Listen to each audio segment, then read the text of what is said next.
Students, कैसे हैं आप सब लोग। आशा करता हूं कि आप अच्छे होंगे। I am Naveen, welcome to my YouTube channel basic maths on tips. और इस वीडियो में मैं स्टार्ट करने वाला हूं सरफेस एरिया एंड वॉल्यूम से related important questions class 10th के लिए। तो चलिए स्टार्ट करते हैं। देखिए क्वेश्चन नंबर 1 में हमें दिया है a sphere of diameter 18 centimetre is dropped into cylindrical vessel of diameter 36 centimetre partly filled with water. तो एक स्फीयर है जिसका डायमीटर 18 सेंटीमीटर है, इसको ड्रॉप किया गया है सिलेंड्रिकल वेसल में, और उस सिलेंड्रिकल वेसल का डायमीटर जो है 36 सेंटीमीटर है और वो पार्टली फिल्ड है वाटर से। If the sphere is completely submerge, अगर स्फीयर पूरी तरह से डूब जाता है, then calculate the rise of water level. तो यहाँ पर क्या करना है कि जब वो पूरी तरह से डूब जाता है तो हमें ये बताना है कि कितना वाटर लेवल जो है वो राइज हुआ है। तो इसके लिए मैं आपको फिगर से समझाता हूँ। देखिए यहाँ पर एक सिलेंड्रिकल वेसल है जो कि थोड़ा सा पानी से भरा हुआ है और ये स्फीयर है। जब इस स्फीयर को सिलेंड्रिकल वेसल में हम ड्रॉप करेंगे तो इसमें जो पानी भरा हुआ है उसका लेवल थोड़ा सा राइज होगा। सपोज कीजिए इतना ये राइज हो गया, तो हमें ये बताना है यहाँ पर कि ये कितना लेवल यहाँ राइज हो रहा है। तो हम यह कह सकते हैं कि यहाँ पर जो वॉल्यूम ऑफ स्फीयर होगा वो इस वॉल्यूम ऑफ वाटर के इक्वल होगा, और यहाँ पर जो वॉल्यूम ऑफ वाटर होगा वो क्योंकि सिलेंडर के फॉर्म में है तो वो होगा पाई आर स्क्वायर एच के बराबर, क्योंकि volume of cylinder pi R square H होता है और इसका जो वॉल्यूम है वो होता है 4/3 पाई आर क्यूब। तो जैसा कि मुझे पता है कि इनके डायमीटर्स के बारे में, तो मैं रेडियस निकाल लेता हूँ। क्योंकि मैंने यहाँ लिख लिया है कि डायमीटर जो स्फीयर का 18 है तो रेडियस हो जाएगी 9, और सिलेंडर का डायमीटर 36 है तो इसकी रेडियस हो जाएगी 18 सेंटीमीटर। अब उसके बाद मैं ये कह सकता हूँ कि यहाँ पर जो पाई आर स्क्वायर एच है वो बराबर है 4/3 पाई आर क्यूब के। ये मैंने क्यों लिखा, यहाँ पर जितना भी यहाँ वॉल्यूम ऑफ वाटर होगा वो ये है, और यहाँ पर जो स्फीयर का वॉल्यूम है वो ये है। ठीक है, अब मैं यहाँ पर पाई से पाई कैंसिल करा देता हूँ। अब यहाँ पर जो है सिलेंडर का आर कितना है, यहाँ देखिए 18 है, तो यहाँ पर 18 मल्टीप्लाई बाई 18 इंटू में एच कितना वाटर लेवल जो है वो राइज हुआ ये नहीं मालूम हमें, उसको हम एच मान रहे हैं। और यहाँ पर 4/3 ये है जो स्फीयर है इसकी रेडियस, तो इसकी रेडियस है यहाँ पर 9, यहाँ पर 9 इंटू 9 इंटू 9। अब इसको ये जो 18 इंटू 18 है ये इधर आ जाएगा, तो एच की वैल्यू हम निकाल लेंगे। यहाँ पर 4/3 इंटू 9 इंटू 9 इंटू 9 अपॉन में 18 इंटू 18, ये नीचे आ गया। अब इसके बाद कैलकुलेट कर लेते हैं। 9 1 जा 9, 9 2 जा 18, ठीक है, फिर 9 1 जा 9, 9 2 जा 18, फिर 2 2 जा 4, फिर इस 2 से ये 2 कट गया। अब यहाँ 3 से ये 9 काट देता, 3 1 जा 3, 3 3 जा 9। तो इस तरह से जो एच आ जाता है वो मेरे पास आ जाता है 3 सेंटीमीटर। इसका मतलब मैं ये कह सकता हूँ कि ये जो पानी का लेवल राइज हुआ है वो 3 सेंटीमीटर राइज हुआ है इस स्फीयर को जब हमने इसको सिलेंड्रिकल वेसल में ड्रॉप किया और ये पूरी तरह से सबमर्ज हुआ, तो इतना पानी जो है वो राइज हुआ, वो कितना है 3 सेंटीमीटर के इक्वल है। तो चलते हैं नेक्स्ट क्वेश्चन पर।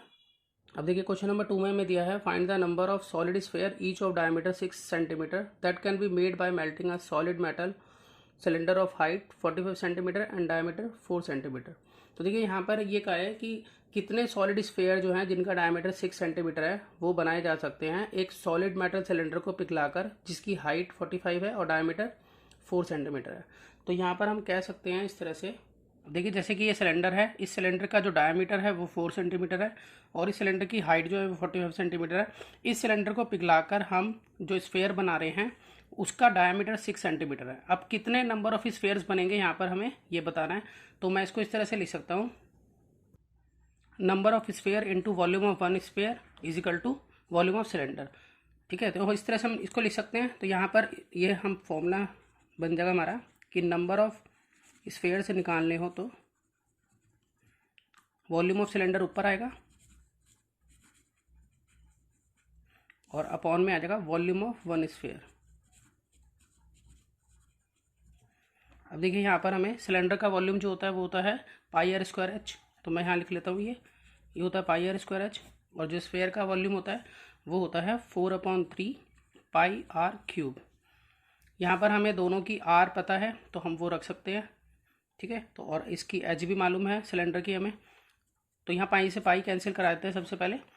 उसके बाद जो सिलेंडर है उसकी रेडियस अगर हम देखें तो ये डायमीटर 4 है तो रेडियस जो है 2 हो जाएगी, तो यहाँ हो जाएगा 2 इंटू 2 इंटू इसकी एच देखें तो एच देखिए यहाँ 45 है, तो यहाँ एच लिख लेते हैं 45। उसके बाद नीचे आते हैं 4/3 मल्टीप्लाई, अब जो स्फीयर है उसकी रेडियस यहाँ डायमीटर गिवन था देखिए डायमीटर 6 है तो रेडियस इसकी आधी हो जाएगी, यानी कि 3 सेंटीमीटर हो जाएगी।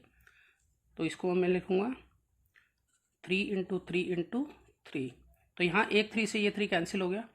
अब उसके बाद देखिए यहाँ पे 2 × 2 = 4 कट जाएगा, फिर ये 2 से 2 ये कट जाएगा, 3 से हम इसको काट लेते हैं, 3 × 1 = 3, 3 × 5 = 15। अब 3 से ये 15 काट लेते हैं, 3 × 1 = 3 और 3 × 5 = 15। तो इसका मतलब नंबर ऑफ स्फीयर जो है वो 5 होगा। तो अब चलते हैं नेक्स्ट क्वेश्चन पर। देखिए क्वेश्चन नंबर 3 में हमें दिया है, a solid right circular cone is cut into 2 parts at the middle of its height by a plane parallel to its base. तो एक सर्कुलर कोन है, राइट सर्कुलर कोन, इसको 2 पार्ट में कट किया गया मिडल से, इसकी जो हाइट है उसके बिल्कुल मिडल से इसको कट किया गया, ठीक है। उसके बाद हमें रेशियो निकालना है the volume of smaller cone to the whole cone, मतलब जो छोटा कोन है ऊपर की तरफ उसका पूरे कोन के साथ में। तो मैं आपको फिगर से इसको समझाता हूँ। तो देखिए जैसे कि मैंने यहाँ फिगर ड्रॉ कर ली है इसकी, तो अगर मैं इसको यहाँ से कट करूँगा तो जो ऊपर है छोटा कोन बनेगा और ये पूरा ये होल कोन हो गया। तो हमें रेशियो निकालना है स्मॉलर कोन टू होल कोन के वॉल्यूम का, ठीक है। अब यहाँ पर देखिए कि ये जो इसको हाइट से बिल्कुल मिडल से काटा गया है, तो ये जो बड़ा कोन है इसकी हाइट h रहेगी और जो छोटा कोन यहाँ से कट के बनेगा उसकी हाइट h/2 होगी, मतलब जस्ट इसकी आधी हो जाएगी, पूरे होल कोन की आधी हो जाएगी। उसी तरह से अगर ये जो बड़ा कोन है उसकी रेडियस r है तो छोटा कोन जो है उसकी रेडियस हो जाएगी r/2। तो ये सब चीज़ें मैं लिख लेता हूँ, उसके बाद मैं रेशियो निकालूंगा इसके वॉल्यूम का। तो सबसे पहले लिखता हूँ मैं इसमें कि रेडियस ऑफ स्मॉल कोन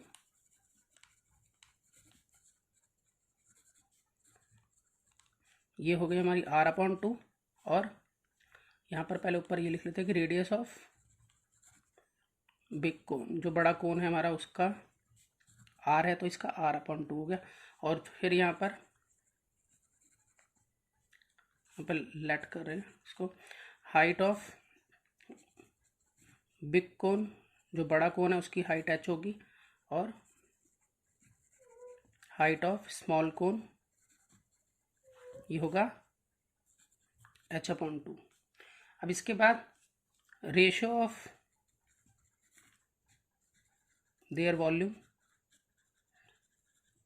पर वॉल्यूम ऑफ स्मॉल कोन का ऊपर लिखेंगे अपॉन में वॉल्यूम ऑफ बिग कोन, जो होल कोन है उसे बिग कोन बोला गया, उसका नीचे लिखेंगे। अब इसके बाद यहाँ पर सिर्फ हमें क्या करना है, पहले फॉर्मूला लगाना है। यहाँ फॉर्मूला लगेगा, कोन का जो वॉल्यूम होता है वो होता है 1/3 पाई r²h, क्योंकि छोटा है तो मैं इसलिए ये लिख लेता हूँ 1/3 पाई यहाँ पर r²h।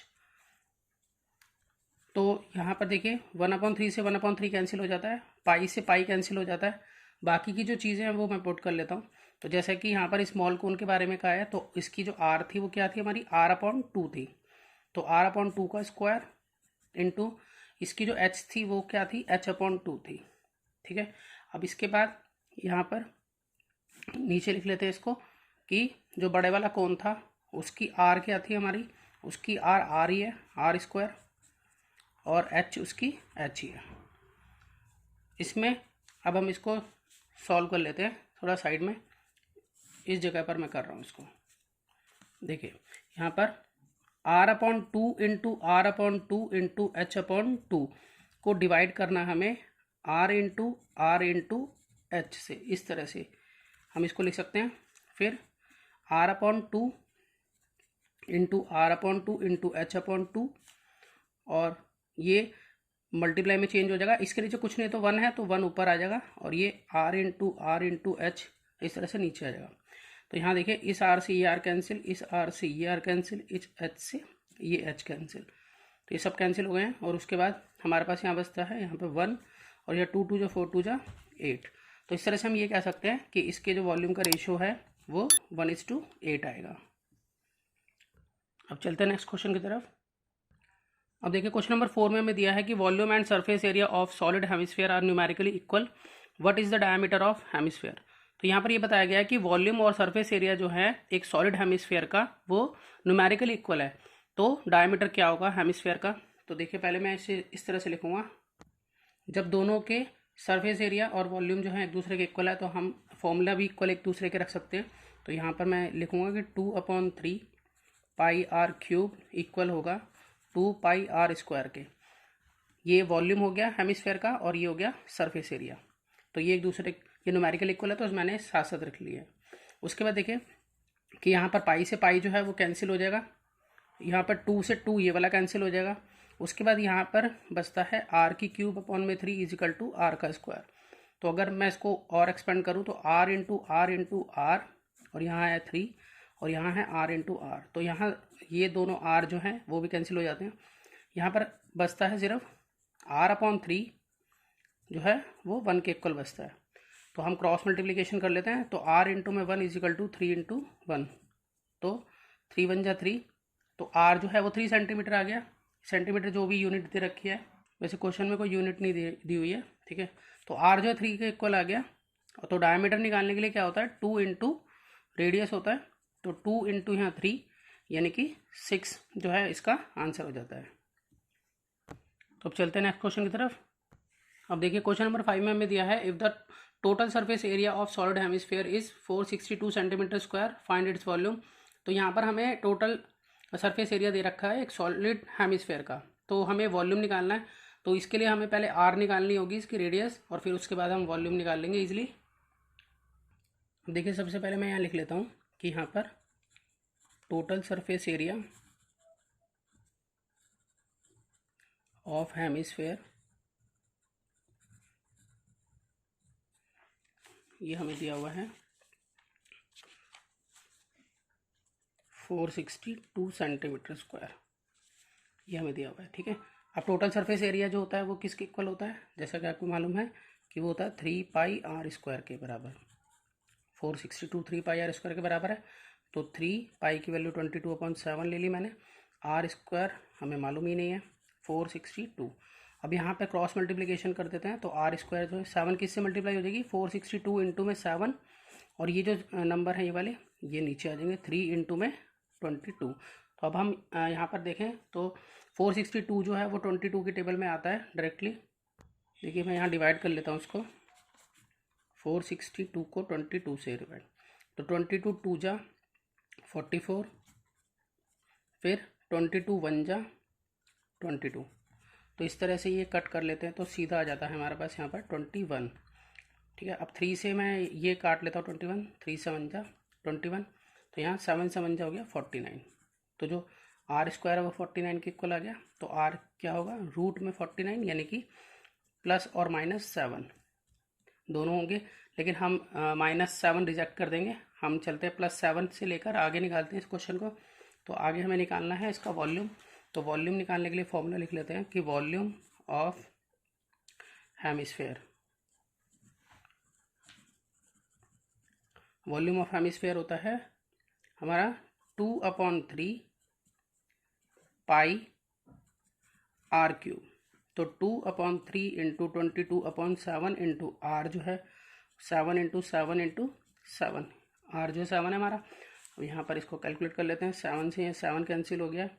उसके बाद यहाँ सब की मल्टीप्लाई कर लेते हैं, हो गया 44 इंटू में 49 अपॉन में 3। तो जब इसको मल्टीप्लाई करेंगे तो हमारे पास आएगा 2156/3। इसके बाद इसे हम डिवाइड करेंगे, तो डिवाइड करने के बाद इसका आंसर बनेगा 718.6 के आसपास अप्रोक्स में, और ये हमारा आंसर जो है ये बन जाएगा सेंटीमीटर क्यूब में। तो चलते हैं नेक्स्ट क्वेश्चन की तरफ। अब देखिए क्वेश्चन नंबर 6 में हमें दिया है the sum of the radius of the base and height of a solid right circular cylinder is 37 centimetre. If the total surface area of solid cylinder is 1628 centimetre square find the volume of cylinder.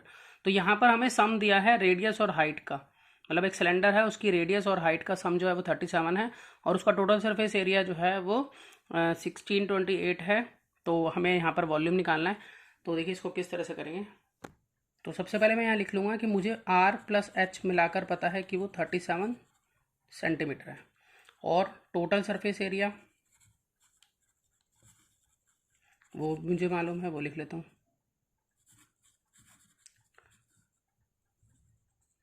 तो जो कि है 1628 centimetre square, ये हमने लिख लिया। अब total surface area जो है सिलेंडर का वो क्या होता है, वो होता है 2πr ब्रैकेट में h+r, ये 1628 के बराबर है। तो यहाँ पर देखिए 2 इंटू में 22/7 इंटू में r, अभी ऐसे ही रहने देते हैं। h+r हमें मालूम है, r+h बोले या h+r बोले एक ही बात है, वो 37 है, तो वो यहाँ पर मैं 37 लिख देता हूँ। उसके बाद 1628 ये लिख दिया। अब यहाँ पर क्या करना है कि ये जो 37 है इसको डिवाइड में ले जाता हूँ पहले। तो 2 इंटू 22/7 और यहाँ पर आ जाएगा 16r भी है, 1628/37। तो हम 37 से जब इसको डिवाइड करेंगे तो ये पूरा 44 पे चला जाएगा। अब यहाँ पर जो है वो 2πr 2 इंटू 22/7 इंटू आर जो है 44 के बराबर है। इसमें से हम आर को फाइंड आउट कर लेंगे। तो देखिए यहाँ हो जाएगा 44r/7 इजिकल टू 44। जैसे कि यहाँ 44 से 44 यहाँ कैंसिल कर हो सकता है, ठीक है। तो r/7 is equal to 1/1 cross multiply करेंगे तो r की वैल्यू जो है वो यहाँ पर इस तरह से 7 आ जाएगी क्रॉस मल्टीप्लाई करके। तो r हमें पता चल चुका है कि 7 है। तो जैसे कि हमें मालूम था कि h+r या r+h जो है वो 37 है, तो यहाँ पर हम 7 लिख लेते हैं प्लस h इजिकल टू 37। तो h की वैल्यू जो है आ जाती है हमारे पास 37 - 7 इजिकल टू 30। ये हमारे पास आ गई है h की वैल्यू। हमें r भी मालूम चल गया है यहाँ पर और h भी मालूम चल गया है। अब हम इजीली निकाल सकते हैं इसका वॉल्यूम। तो देखिए मैं यहीं पर साइड में से कर देता हूँ, यहाँ लाइन डालकर इस तरफ कि वॉल्यूम ऑफ सिलेंडर वो होता है πr²h। तो यहाँ पर पाई की वैल्यू 22/7, r हमें मालूम चली है यहाँ से 7 है, 7 इंटू 7 इंटू h जो है वो 30 है। अब यहाँ 7 से 7 कैंसिल हो गया, तो यहाँ हम मल्टीप्लाई कर लेते हैं 22 इंटू 7 इंटू 30 को। जब हम इसको मल्टीप्लाई करेंगे तो हमारा आंसर आ जाएगा 4620 सेंटीमीटर क्यूब। ये इसका वॉल्यूम आ जाएगा यहाँ पर हमारे पास। तो इस वीडियो में इतना ही, मिलते हैं नेक्स्ट वीडियो में और नए क्वेश्चंस लेकर। तब तक आप प्रैक्टिस करते रहिए। Good bye.